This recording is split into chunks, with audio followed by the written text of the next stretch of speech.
අයිබෝන් සුබදාසනක් ප්‍රාර්ථනා කරන ඔබ සියලු දෙනාටම ආරක්ෂිත සුබ දවසක් වෙන්න කියලා ප්‍රාර්ථනා කරන අතරතුරේ අද දවසේ තත්ත්වය ඔබ බොහොම හොඳින් දන්නවා.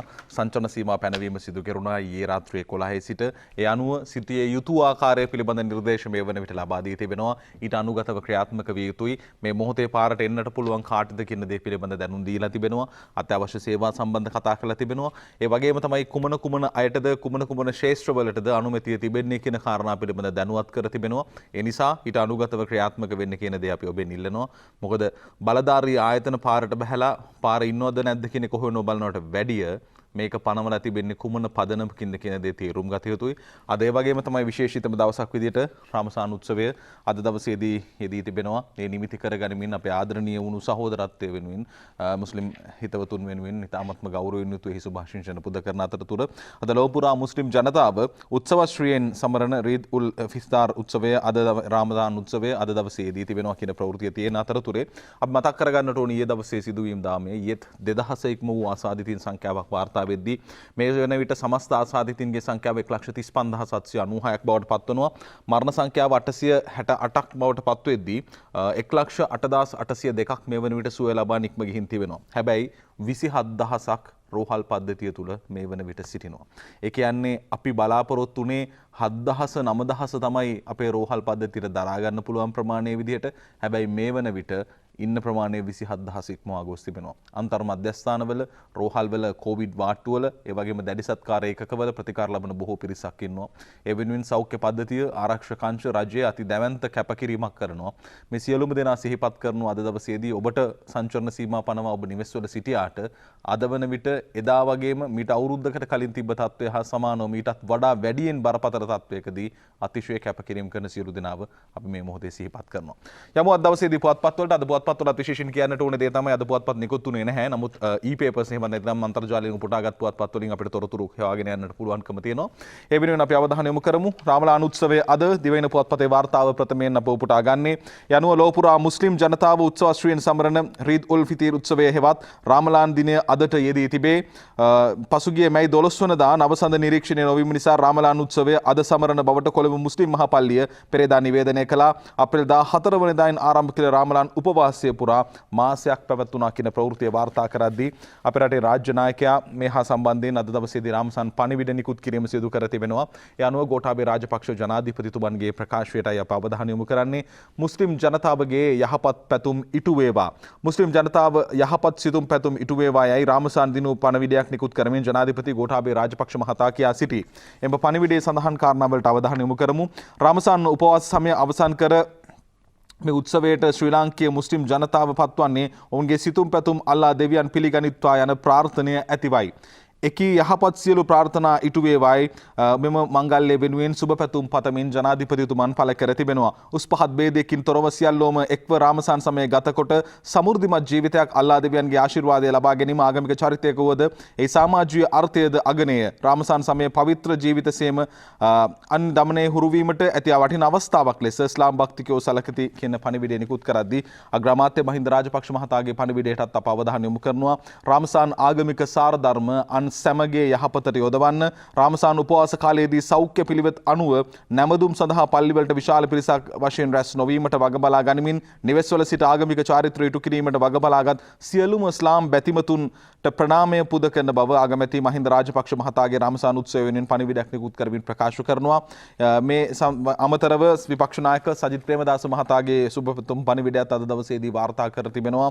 ආගමානුකූලව කටයුතු කරන ඉස්ලාමීය බැතිමතුන්ට ප්‍රණාමය. විපක්ෂ නායක සජිත් ප්‍රේමදාස ලෝකයට නිදුක් නිරෝගී බවත් සියලු මිනිස් වර්ගයාට සතුට සහ සැනසුමත් උදා වීම අර්ථවත් කරමින් මෙම ව්‍යසනකාරී සමය නිමාවන ලෙස ඉල්ලා අගමානුකූල කටයුතු වල යෙදෙන සමස්ත ඉස්ලාම් බැතිමතුන්ට ප්‍රණාමය පුද කරන බව විපක්ෂ නායක සජිත් ප්‍රේමදාස මහතාගේ රාමසාන් පණිවිඩයේ අද සඳහන්ව තිබෙනවා අපේ උපුටා ගත්තේ. එතනින් පසු මේ මොහොතේ පවතින තත්ත්වය පිළිබඳ අවධානය යොමු කරමු. නීති කඩන අය අල්ලන්න දිවයින ප්‍රධාන සිරස්තලය අද දවසේදී සඳුදා අලුයමතෙක් දැඩි සංචරණ සීමා නීති කඩන අය අල්ලන්න පොලිසියේ 20,000ක් අත්‍යවශ්‍ය සේවා කරන අයට හැඳුනුම්පත පෙන්වා ගමන් කරන්න අවස්ථාව ෆාමසියට යන්න බාධාවක් නැහැ. පෑලියගොඩ මැනින් සහ මත්ස්‍ය වෙළඳපොළ තොග වැඩවලට විතරයි සමන් ගමගේගේ වාර්තාව දිවයින පුවත්පතෙන් උපුටා ගන්නේ. අද එනම් 14 වනදා සිට ලබන සඳුදා 17 වනදා අලුයම 4 දක්වා දැඩි ලෙස සංචරණ සීමාව ක්‍රියාත්මක කරන කාල සීමාවේදී රටපුර ඖෂධ වෙළඳසැල් හැර අනෙකුත් කඩසාප්පු අවන්හල් ආපනශාලා සුපිරි වෙළඳසැල් ආදී සියලු ස්ථාන වසා තැබිය යුතු බව පොලිස් මාධ්‍ය ප්‍රකාශක නියෝජ්‍ය පොලිස්පති නිතින් අජිත් රෝහණ මහතා ප්‍රකාශ කර තිබුණා කියන කාරණේ දෙවෙනි වාර්තා කරද්දී මේ වෙද්දී ඉදිරියේදී ආසාදිතින් තවත් වැඩි විය හැකි විශේෂඥ වෛද්‍ය සුදත් සමරවීර මහතා ප්‍රධාන වසංගත විද්‍යාඥයාගේ ප්‍රකාශය අප උපුටා ගන්නේ මේ වන විට PCR වාර්තා දවසකව 15000කට පමණ ප්‍රමාණයක් PCR පරීක්ෂණ සිදු කෙරෙනවා. ඒවායේ වාර්තා හරියටම එදිනට ලබා ගැනීමට හැකියාව තියනවාද කියන ප්‍රශ්නය තියෙනවා. මේ වන විට අධිධාරිතාවයකින් යුතුව ක්‍රියාත්මක වෙන්නේ සෑම රසායනාගාරයක්ම. ඒ නිසා PCR පරීක්ෂණ ලැබෙනවා. PCR පරීක්ෂණ ලැබෙනකොට ඒවායේ යම් ආකාරයෙන් කාල ප්‍රමාදයන් තියෙන්නට පුළුවන්. යම් ආකාරයෙන් මැසිවිලි නැගුණ අප දුටුවා ගාල්ලේ මහජන සෞඛ්‍ය පරීක්ෂකවරුන් සමහර අවස්ථාවන් වලදී දින 10ක් පහුණු තැන් තිබෙනවා කියන චෝදනාවක් කරා. කොහොම වුණත් මේ වන විට PCR පරීක්ෂණයකට ලක්වුණු පාර්ශවයන්ට දැනුම් දී තිබෙන පණිවිඩයක් තිබෙනවා. ඒ තමයි PCR පරීක්ෂණයක් කරා නම් ඔබ අවදානම් කණේ කෙනෙකු ලෙස හඳුනාගත්තා නම් එවැනි අය සිටිය යුත්තේ කෙලෙසද කියන දේ. PCR පරීක්ෂණය කරලා ප්‍රතිඵල එන්න කලින් සමාජය හැමතැනම සැරිසරන එක යුතුයකමක් නෙමෙයි. මොකද ඊයේ දවසේදීත් අප දුටුවා මහජන සෞඛ්‍ය පරීක්ෂකවරුන් අතිශය දැවැන්ත කැපකිරීමක් කරනවා. නිරෝධායනය කළ නිවසක කියලා බෝඩ් එක අලවලා ගියාට නිරෝධායනය කළ නිවසේ සිටින විශේෂයෙන්ම වතු ආශ්‍රිතව ජීවත් වෙන පිරිස් ඉන්නවා නම් නිරෝධායනය කළ නිවසක කියලා ගහලා ගියායින් පස්සේ වැඩට යන්නටවත් එහා මෙහා ගෙවල් වලට යන්නටවත් බෑ. හැබැයි මහජන සෞඛ්‍ය පරීක්ෂකවරුන්ට ඇඟිල්ලෙන් ඇන මේ දේවල් හොයන තැනට පත් කරන්න එපා. මොකද වුණ අතිශය දැවැන්ත කැපකිරීමක දැවැන්ත වැඩපිළිවෙලක් කරන මොහොතක මේ ඉන්නේ. ඒ නිසා මේ සංචරණ සීමි පනවන්න පොලිසිය 20000ක් යොදවලා නීතිය රකින්න තැනට ගෙනියන්නට එපා. ඔබේ පැත්තෙන් සහයෝගය ලබා දෙන්න. මේ වෙන විට තියෙන තත්ත්වය පිළිබඳ අමුතුවෙන් කිව යුතු නැහැ. ඊයේ 20 ඉක්මූ ප්‍රමාණයක් මරණ ඊයේ දවසේදීත් වාර්තා වුණා. ඒ නිසා අඛණ්ඩව මේ සිදුවන තත්ත්වය දිගින් දිගටම තවදුරටත් අවධානම වැඩි විය හැකි කියන ප්‍රකාශය කෙරෙන්නේ. ඔබේ පැත්තේ සහයෝගය ලබා දෙන්න. අපි එතනින් පසු අවධානය යොමු කරනවා අද දවසේදී දිවෙන පුවත්පතේම තවදුරටත් සඳහන් කාරණේ. දැන් මේක දේශපාලනික කෝණ වලින් ගන්නට බෑ. ලෝක වසංගතයක්. මේ සඳහා සියලු පක්ෂ විපක්ෂ ભેදයකින් තොරව සහයෝගය ලබා දිය යුතුයි. ඒ අනුව අග්‍රාමාත්‍යතුමන්ගේ ප්‍රකාශය සර්වපාක්ෂික සමුළුවක් ඕනෑ නම් විපක්ෂයේ නිල දැනුම් දීමක් කළ යුතුයි. නෝමන් පලිහවඩනගේ වාර්තාව අප උපුටා ගන්නේ වත්මන් තත්ත්වය පිළිබඳ සර්වපාක්ෂික සමුළුවක් පැවැත්වීම සම්බන්ධව විපක්ෂයට පවතින අවශ්‍යතාවයට රජය දැනුම් දිය යුත්තේ මාධ්‍ය මගින් නොව නිල වශයෙන් රජයට දැනුම් දීමක් කරන්න, නිල වශයෙන් රජයට ඇරයුමක් කරන්න. ඒ ඔස්සේ තමයි සර්වපාක්ෂික සමුළුවකට යන්නට පුළුවන් කියන කාරණය අග්‍රාමාත්‍යතුමන්ගේ ඡායාරූප සහිතව අද දවසේදී දිවයින පුවත්පත වාර්තා කර තිබෙනවා. එතනින් පසු අපි අවධානය යොමු කරනවා ලංකාදීප පුවත්පතේ වාර්තාවට. ලංකාදීප පුවත්පතේ වාර්තාව සංචරණ නීති කැඩුවොත් 6 වසරක් හිරේ. සුජිත් හේවාජුලිගේ වාර්තාව අප උපුටා ගන්නේ නිරෝධායනය හෝ සංචාර නීති කඩ කරමින් කටයුතු කරන පුද්ගලයන්ට විරුද්ධව පවතින නීතිය යටතේ දැඩිව නීතිය ක්‍රියාත්මක කරන්නට බලාපොරොත්තු වෙනවා. ඒ අනුව විශේෂයෙන් සඳහන් කර ඇති ආකාරයට වසර 6කට නොවැඩි සිරදඬුවමක් හෝ රුපියල් දසදහසක දඩයක් හෝ එම දඬුවම් දෙකම ලබා දීමේ හැකියාව ඇති බව පොලිස් මාධ්‍ය ප්‍රකාශකවරයාගේ සඳහන අද දවසේදී ලංකාදීප පුවත්පත වාර්තා කරනවා අපේ උපුටා ගත්තේ.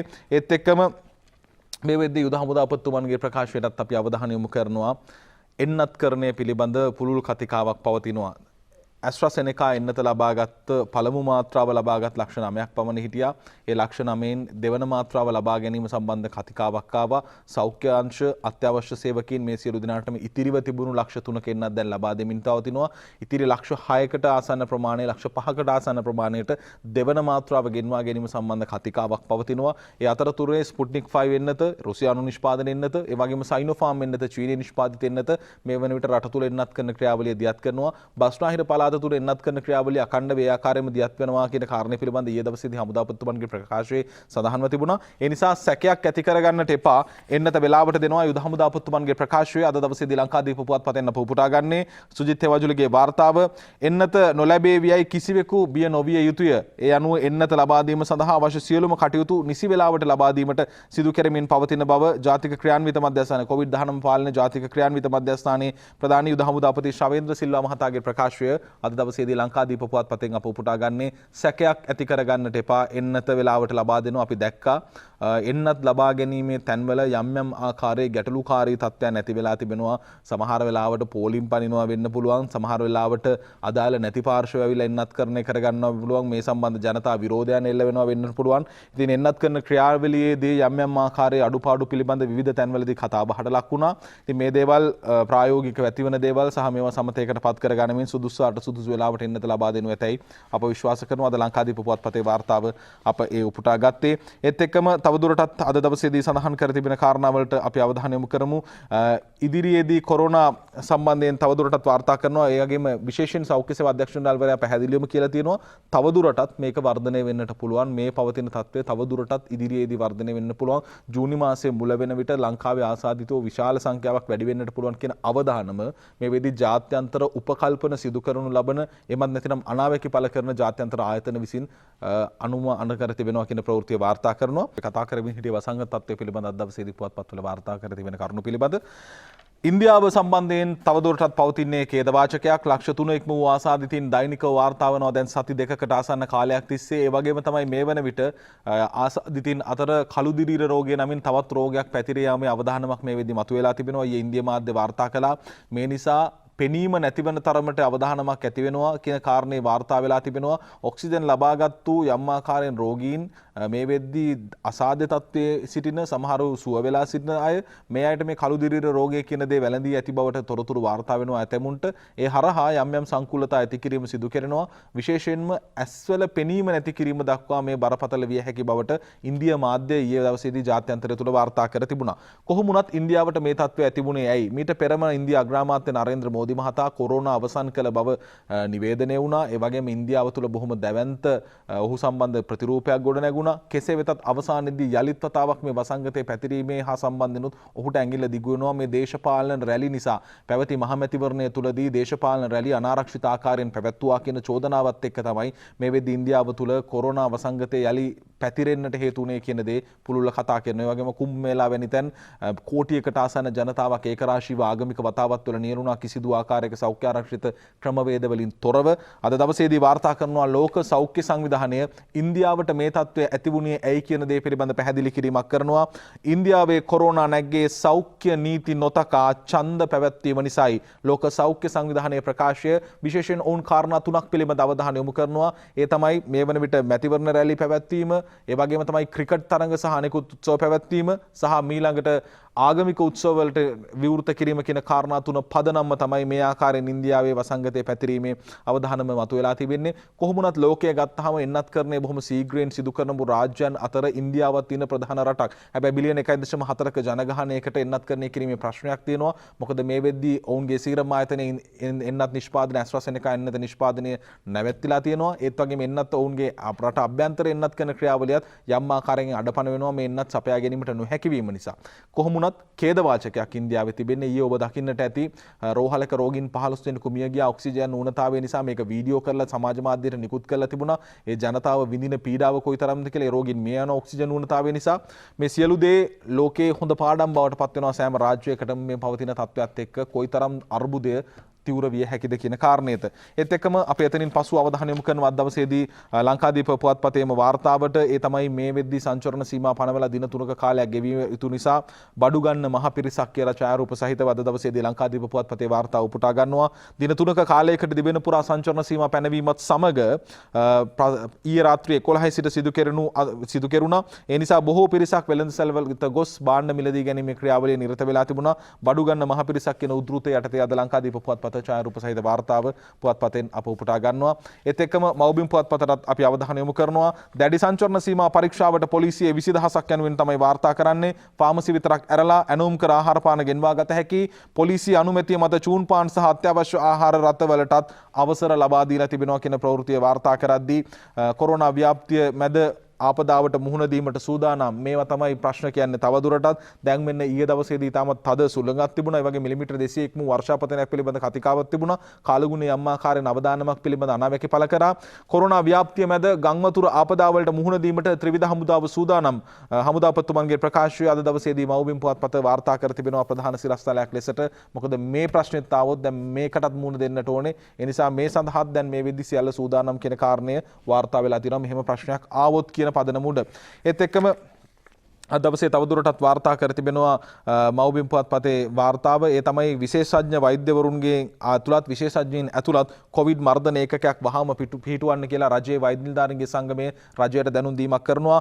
විශේෂඥයින් ඇතුළත් කොවිඩ් මර්ධන ඒකකයක් වහාම පිහිටුවන්න GMO ප්‍රකාශය අද මව්බිම් පුවත්පතේ වාර්තා කර තියෙන අතර මේත් එක්කම ගුවන්තොටුපළ සම්බන්ධයෙන් කුමන තත්ත්වයක් ඇති වේවිද? මොකද රටවල් කිහිපයකටම ශ්‍රී ලංකාව සංචරණ සීමා පනවලා තියෙනවා මේ වෙද්දී. ශ්‍රී ලංකාවත් යම් යම් රටවල් වලට ගුවන් ගමන් නතර කරා කියන කාරණය පිළිබඳ නිවේදනය කරා. මැද පෙරදිග කලාපයේ කුවේට් වැනි රාජ්‍යයන්, කුවේට් ඕමාන් වැනි රාජ්‍යයන්, ශ්‍රී ලංකාවෙන් කටාර් වැනි රාජ්‍යයන් ශ්‍රී ලංකාවෙන් පැමිණෙන ගුවන් යාන යම් ආකාරයෙන් සීමාවක් පනවලා තිබෙනවා. ඒත් එක්කම මෙහිදී වාර්තා වෙන දේ තමයි සංචරණ සීමා දැම්මත් ගුවන් තොටුපළ වහන්නේ නැහැ. අමාත්‍යතුමන්ගේ ප්‍රකාශය අද දවසේදී මව්බිම පුවත්පතෙන් අප උපුටා ගන්න. ඒ නිසා බොහෝ දෙනෙක් අවදියෙන් සිටිනවා ගුවන් තොටුපළ තත්ත්වය කුමක් වේවිද කියන දේ. හැබැයි සංචරණ සීමා දැම්මත් ගුවන් තොටුපළ වහන්නේ නැහැ කියන ප්‍රකාශය අමාත්‍යතුමන් විසින් සිදු කර තිබෙනවා කියලායි වාර්තා කරන්නේ. ඒත් එක්කම ඩේලි මිරර් පුවත්පතේ වාර්තාවලටත් අපි අවධානය යොමු කරනවා. surge COVID-19 cases will continue for another couple of weeks. තවත් සති කිහිපයක් දක්වා මේ වසංගතයේ ආසාදිතින් වාර්තා වීම වැඩි විය හැකි හේරත් වෛද්‍යතුමන්ගේ ප්‍රකාශය. most likely it is caused by the COVID induced phenomena during the current wave. Tight health precautions should be enforced to prevent this situation from spreading. මේ තත්ත්වය වළක්වා ගන්නට දැඩි නීති රීති අනුගමනය කළ යුතුයි කියලායි වාර්තා කරන්නේ. ඒත් එක්කම මේ වෙද්දී මරණයට පත්වීමට හේතු විවිධාකාරයේ සංකූලතා පාදක කරගැනීමෙන් තමයි සිදුවන්නේ කියන දේ පිළිබඳ වාර්තා කරද්දී ඒත් එක්ක මේ වෙද්දී වයස අවුරුදු 60ට වැඩි අයට එන්නත ලබා දීම සම්බන්ධ කතිකාව තිබෙනවා. ඒ අනුව people over 60 to receive Sinopharm jab in no health complication. කිසිදු ආකාරයේ සංකූලතාවයකින් තොර පාර්ශවයෙන්ට වයස අවුරුදු 60ට වැඩි අයට එන්නත ලබා දීම සඳහා අවධානය යොමු වෙලා තිබෙනවා. mortality rate high among people over 60 years. වයස අවුරුදු 60ට වැඩි අය අතර මරණ අනුපාතය බොහොම ශීඝ්‍රයෙන් වැඩි වෙලා තිබෙනවා. සුදර්ශනී ප්‍රනාන්දුපුල්ලේ අමාත්‍යතුමියගේ ප්‍රකාශය the government has planned to administer the first dose of the Sinopharm vaccine as the shield for COVID for people above 60 years of age if they do not have health complication. සෞඛ්‍යමය වශයෙන් සංකූලතා නැතිනම් අවුරුදු 60ට වැඩි අයටත් මේ Sinopharm ශ්‍රීනේ නිෂ්පාදිත එන්නත ලබා දීම සඳහා අවධානය යොමු කර තිබෙනවා. 60ට වැඩි අය අතර මරණ වැඩිපුර වාර්තා වීම කියන දේ පිළිබඳව අමාත්‍යතුමිය මෙහිදී සඳහන් කර තිබෙනවා. ඒත් එක්කම no one should be afraid of not getting COVID-19 vaccine. Army Chief හමුදා ප්‍රධානියාගේ ප්‍රකාශය. Step taken to purchase 13 million doses of Sputnik 5 vaccine. Sputnik 5 Russian එන්නත රුසියානු එන්නත මිලියන 13ක් මිලදී ගැනීම සඳහා මේ වෙනට අවශ්‍ය කටයුතු සිදු කරමින් පවතිනවා. ඒ වගේම ඉතිරි අඩු ප්‍රමාණයට AstraZeneca එන්නත ඒ කියන්නේ අපි අර පෙර සඳහන් කරා වගේ දෙවන මාත්‍රාව ලබා ගැනීමට නියමිත AstraZeneca එන්නත ලබා ගත යුතු අය වෙනුවෙන් ඒ ගෙන්වා ගැනීමටත් සාකච්ඡා සිදු කරනවා. 900,000 of Pfizer vaccines due to end of the June or early July. ජූලි මාසයේ මුල හෝ ජූනි මාසයේ අග කාලයකවානුව වන විටදී Pfizer එන්නතෙන් ලක්ෂ 9ක් එන්නත් ගෙන්වා ගැනීම සඳහා අවධානය යොමු වෙලා තිබෙනවා කියලා හමුදාපතිතුමන්ගේ ප්‍රකාශය අප අද දවසේදී උපුටා ගන්නවා. එතනින් පසු අපට කතා කරන්නට තිබෙනවා මේ වසංගත තත්ත්වය ඔබේ සහයෝගය ලබා දෙන්න මේ විදිහට දැවැන්ත කැපකිරීමක් හැමෝම කරන වෙලාවක ජනතාවගේ පැත්තෙන් ලබා දිය යුතු සහයෝගයක් ලබා දෙන්න කියන දේ අපි ඉල්ලනවා.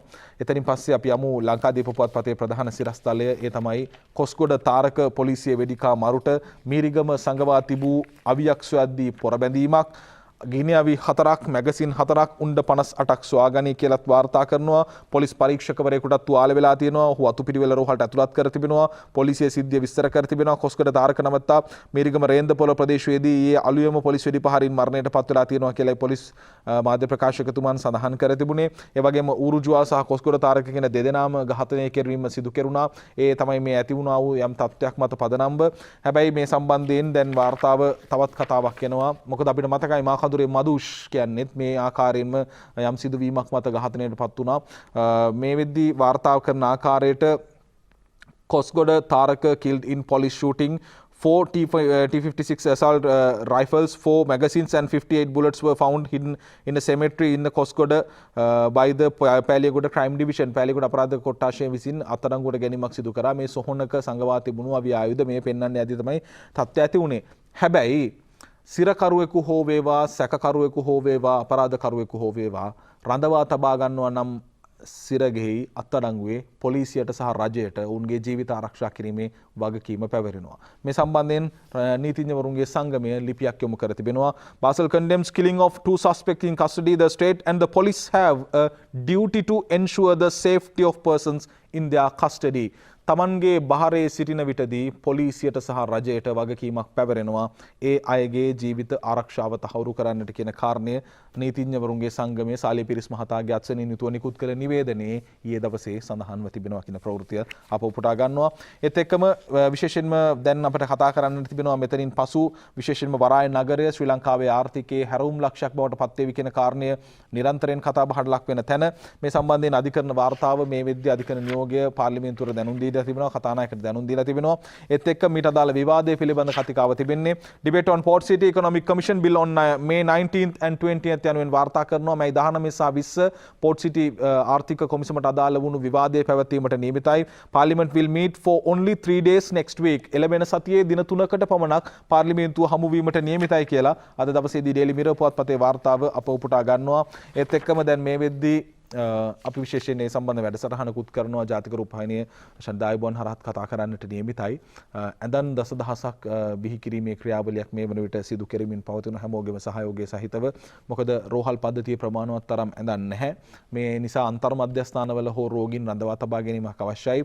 දැන් කොහොමේ ICU බෙඩ් හදන්නේ මේ යකඩ බට වලින් දාන ඇඳවන්නේ හදන්නේ කියන තරකයක් තියෙනවා. හැබැයි කතාව මේකයි. ඒ තමයි ඇඳන් 10000ක අඩුපාඩුවක් තියෙනවා. මේ වෙද්දි ලෙඩ්ඩු වාර්තා වෙනකොට දැන් ඊයේ 2000 ඉක්මව වාර්තා වෙද්දි මේ ලෙඩ්ඩු කොහෙද තියන්නේ මේ කොරිඩෝර් වල බිම නිදා ගන්න දානවා. ඒ නිසා අන්තර් මධ්‍යස්ථානවල උන්ට ඉන්න යම් ආකාරයකින් මේක විසඳුමක් නෙමෙයි. ඉන්න තැනක් හදලා දිය යුතුයි. ඒ වෙනුවෙන් තමයි මේ ඇඳන් දසදහසක් නිෂ්පාදනය වෙන්නේ. ඒ සඳහා තරුණ කොටස් දායකත්වය දක්වනවා. ඒ වගේම විවිධ රාජ්‍ය ආයතන, වරාය, ඒ වගේම තවත් ආයතන බොහෝමයක් සහයෝගය දක්වනවා මේ සම්බන්ධයෙන්. ඇඳන් බලන්න චමල් ඇවිත් කියලා වාර්තා කරනවා අද දිවයින පුවත්පතේ ඡායාරූප සහිත වාර්තාව. කොරෝනා වසංගතයට රටක් ලෙස මුහුණ දීම සඳහා ප්‍රතිකාර මධ්‍යස්ථානවලට අවශ්‍ය ඇඳන් දසදහසක් දින 10ක් ඇතුළත සැපීමේ ව්‍යාපාරයට වාරිමාර්ග අමාත්‍යාංශයද එක්වීමට නියම තීරණය කර තිබෙනවා. ඒ අනුව අමාත්‍යාංශයට අයත් ඉංජිනේරු කාර්යයක් පිළිබඳව මධ්‍යම උපදේශක කාර්යාංශය වාරිමාර්ග දෙපාර්තමේන්තුව සමග එක්ව ඇඳන් 500ක් සැපීමට පියවරගෙන තිබෙනවා. ඒ නිරීක්ෂණය කරන්න චමල් අමාත්‍යතුමන් පැමිණ තිබෙනවා කියන ප්‍රවෘත්තිය අද දවසේදී දිවයින ඡායාරූප සහිතව වාර්තා කරද්දී විශේෂයෙන් මව්බිම පුවත්පතේත් අද දවසේ ප්‍රවෘත්තියක් තිබෙනවා. මොකද අත්‍යවශ්‍ය සේවා වලට පැමිණෙන අය එන්නේ යන්නේ කොහොමද කියන දේ පිළිබඳ කතිකාවක් තිබෙනවා. ඒ අනුව අත්‍යවශ්‍ය රාජකාරී වලට කොළඹ එන අයට විශේෂ දුම්රිය කියලා අද දවසේදී ප්‍රවෘත්තියක් වාර්තා කර තිබෙනවා මව්බිම පුවත්පතේ. ඒ නිසා මේ සම්බන්ධ නිසි ක්‍රමවේදය කුමක්ද කියන දේ පිළිබඳ තවම දැනුවත් වීමක් නැහැ. ඉදිරියේදී ආවත්කාලීන වෙයි. ඒත් එක්කම රට වහලා තියෙන වෙලාවකදී ඔබට බාන්න අවශ්‍යතාවක් ඇති වුණොත් කොහොමද මේ දේවල් සපුරගන්නේ? දැන් කඩ ටික වහලා ෆාමසි විතරයි අරලා තියන්න පුළුවන් කියන නිවේදනය තියෙද්දි රට වැසූ කාලේ ජනතාවට අත්‍යවශ්‍ය බාන්න බෙදන්න රාජ්‍ය යාන්ත්‍රණයක් සකස් කර තිබෙනවා කියන ප්‍රවෘත්තියත් අද දවසේදී මව්බිම් පුවත්පත වාර්තා කර තිබෙනවා. ඒ අනුව ජනතාව යම් ආකාරයෙන් ප්‍රශ්න වලට මුහුණ දෙන්නට සිදු වුණොත් මේ දින තුනට පස්සෙත් යම් ආකාරයෙන් සංචරණ සීමා පනවන්නට සිදු වුණොත් ඒ අවස්ථාවන් වලදී ක්‍රියාත්මක වීමට රාජ්‍ය යාන්ත්‍රණය පිළිබඳ තමයි කතා කරන්නේ. මීට අමතරව අද දවසේදී දිවයින පුවත්පතේ වාර්තාව කෝටි 900ක හොර සිගරට් රේගු දැලේ රේගු ඉතිහාසයේ ලොකුම දුම්බැටි වැටලීම මෙයයි දිවයින පුවත්පත වාර්තා කරනවා ඡායාරූප සහිතව. ප්‍රභාත් විතානගේ වාර්තාව උපුටා ගන්නේ නීති විරෝධීව මෙරටට ආනයනය කරන ලද රුපියල් කෝටි 900කට අධික වටිනාකමකින් යුතු විදේශීය දුම්බැටි තොගයක් ශ්‍රී ලංකා රේගුව අනුගත වීමේ සහ පහසුකම් සැලසීමේ අංශයේ නිලධාරීන් විසින් අත්අඩංගුවට ගත්තා කියලා ප්‍රවෘත්තිය වාර්තා කර තිබෙනවා දිවයින පුවත්පතේ ඡායාරූප සහිතව.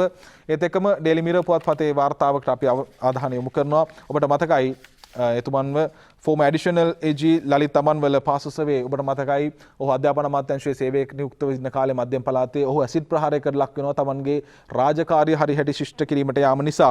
former additional auditor general Lalith තමන්වල has passed away at his residence in the county yesterday. Mr. Tambanwala, who joined the audit department as an audit officer, came under the acid attack in 2002 when he was served in the education department in the central province. මධ්‍යම පළාතේ රේගු නිලධාරියෙක් විදිහට විගණන නිලධාරියෙක් විදිහට කටයුතු කරන කාල වකවානුවේදී ඔහු යම් ආකාරයෙන් විමර්ශනයක් කළා, යම් ආකාරයෙන් හෙළිදරව්වක් කළා. ඒ නිසා රාජ්‍ය යාන්ත්‍රණය තුළ බරපතලම ඛේදවාචකයක් විදිහට ඔහුට සිදු වුණු අසාධාරණය පිළිබඳ කතා කරුණා. ඔහු දැන් ජීවිතක්ෂයට පත් වෙලා තිබෙනවා කියලා ඔහුගේ නිවසේදී නුවරදී වාර්තා වෙලා තිබෙනවා. අපි ඒ වෙනුවෙන් සංවේගය පළ කරනවා. වෙලා බලමු යලිත් කතා කරමු. දැන් සියලුම SLT මොබිටෙල් සේවාවන් වලට My SLT app හරහා එකවර පිවිසීමේ හැකියාව.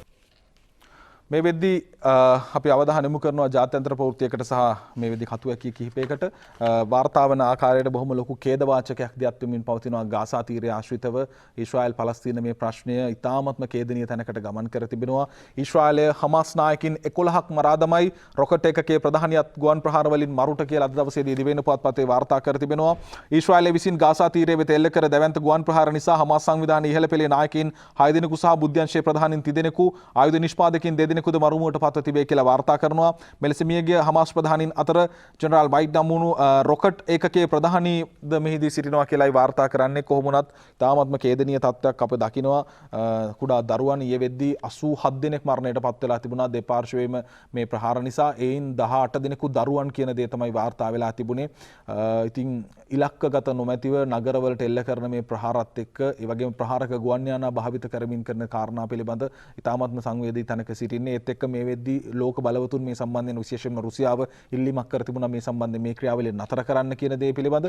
කොහොම වුණත් තාමත් ඒ ක්‍රියාත්මකයි තාමත් ඒ ප්‍රහාර ක්‍රියාත්මකයි. මේ වෙද්දී මේක යලිත් වතාවක් මේ මෑත කාලයේදී ඇති වුණා වූ ඊශ්‍රායලය සහ පලස්තීනය අතර බොහොම සංකීර්ණතම යුද තත්ත්වයක් විදිහට තමයි ජාත්‍යන්තරය හඳුන්වා දීලා තිබෙන්නේ. ඒත් එක්කම අපි අවධානය යොමු කරනවා මේ වෙලාවේ හැමෝගෙම සහයෝගය අවශ්‍යයි. එක්ව ජයගනිමු දිවයින කතුවැකියටයි අවධානය යොමු කරන්නේ. මේ වන විට ලෝපුරා රටවල් වලින් වාර්තා වන කොරෝනා ආසාදිතයින් ප්‍රමාණය කෝටි 16 ඉක්මවා ඇත. මියගිය සංඛ්‍යාව 33 ලක්ෂ ඉක්මවා ඇත. ගෝලීය වසංගතයක් වූ කොරෝනා වෛරසය මෙලවින් තුරන් වන දිනයක් පිළිබඳ නිශ්චිත අදහසක් කාටවත් නැත. මේ සමහර විට සදාකාලිකවම පැවතීමට ඉඩ කඩ ඇත. මේ තත්ත්වය හමුවේ ලෝකයේ බොහෝ රටවල් වැසියන්ට කොරෝනා අභියෝගයට මුහුණ දීමට සිදුව තිබේ. රටක් ලෙස අපද සිටිනුයේ ඉතාමත් බරපතල තත්ත්වයකය. එය අමුතුවෙන් කිව යුතු නැත. ලංකාවේ 1,30,000 ඉක්ම වූ ආසාදිතින් මේ වෙද්දී වාර්තා වෙද්දී මරණ 850 ඉක්මවා ඇත. කොරෝනා පාලනය කිරීමට ඇති හොඳම ක්‍රියාවලිය එන්නත් කරන ක්‍රියාවලිය බව මේ වන විට ලෝකයේ පිළිගෙන ඇත. පැණිබීම වලින් හෝ වෙනත් යාග හෝම යා ශාන්ති කර්ම වලින් මේට විසඳුම් නැත. පසුගිය දිනවල අපේ වෙදුන් කිහිප දෙනෙකු මේ සඳහා විවිධ ඖෂධයන් නිෂ්පාදනය කළ බව කිව යුතුද. ඉන් කිසිදු දෙයක් කොරෝනාවට පිළියම් නොලැබිනි. ඒ නිසා තවදුරටත් මිත්‍යාවේ නොඇලී අප සත්‍යයට මුහුණ දිය යුතුයි කියන පණිවිඩය මේ වෙද්දිත් අපි දකිනවා සමාජ මාධ්‍ය ඇතුළේ මේ පැණිය අර පැණිය කියලා විවිධ දේවල් කියවෙනවා. හැබැයි ලෝක නිර්දේශය එන්නත්කරණය ලෝකයට එහා කතාවක් අපිට කරන්නට හැකියාවක් නැහැ. මොකද තාක්ෂණික තත්ත්වයටතේ අපි මේක තහවුරු කරගෙන නැති නිසා. ඒ නිසා මේක මේ හෙළවේදකමට දේශීය වෛද්‍යකමට කරන විරෝධයක් නෙමෙයි. සාර්ථක ප්‍රතිඵලයක් තියෙන ඖෂධයක් වේ නම් මේට කිසිදු ආකාරයක ගැටලුවක් නැහැ විවෘත කරන්නට පුළුවන්. අපි අවසාන වශයෙන් කාටුන් දෙකක් අද දවසේදී උපුටා ගන්නවා. ඕකයි තත්වයට යමු. මුලින්ම පැතිරෙන කොවිඩ් පාලනයට යොමන් නෙත සඳුදා තෙක් ක්‍රියා කරවයි අලුත් මත රටටම සංචරණ සීමා යොදන් ඇත ඒකට ඇඳිරි නීතිය යයි කියන්නේ නැත කියලා කතාවක් තියෙනවා. ඕකයි තත්ත්වේ. ඒත් එක්කම මව්බිම දවසේ පද 4ටත් යනවා. මේ පිළියන්දල ගැන ලොකු කතාවකුත් තියෙනවානේ. මේ වෙද්දී සෞඛ්‍ය වෛද්‍ය නිලධාරීන්ට ඒ සම්බන්ධයෙන් දැඩිව පෙනී සිටිනවා. පිළියන්දල බොහොම ලොකු අවධානමක් තියෙනවා. ඊයේ වෙද්දිත් මරණ වාර්තා වීම අතිනුත් පිළියන්දල දැන් වැඩි තත්යකට ඇවිත් තියෙනවා කියන කාරණය. පෙන්වන අතරතුර පිළියන්දල ඩ්‍රාමා සංචරණයට පනවයි රට තුල සීමා. දැන්සුව නීතියන් නොතකන අයබෝමා එන්නත් පෝලිමත් පැණි පෝලිම සේමා කියලා අද දවසේ පද 4න් කියවෙනවා. අපි උදෑසන 7ට සාකච්ඡාවක් දවසේදී වෙන් කරන සුවිශේෂී කතා බහක් වෙනුවෙන් අපි ආරාධනා කරනවා ඒ සමගින් රැඳෙන්නට කියලා. ඔබෙන් ඉල්ලන එකම දේ තමයි රජයේ දෙන යන වැඩපිළිවෙලට සහයෝගය දෙන්න. ඔබෙන් කරන්න පුළුවන් බොහොම සරලම දේ සෞඛ්‍ය ආරක්ෂිත ක්‍රමවේද අනුගමනය කරන්න. සාකච්ඡාවේදී හමු වෙමු. ප්‍රාර්ථනා කරනවා යහපත් දවසක්.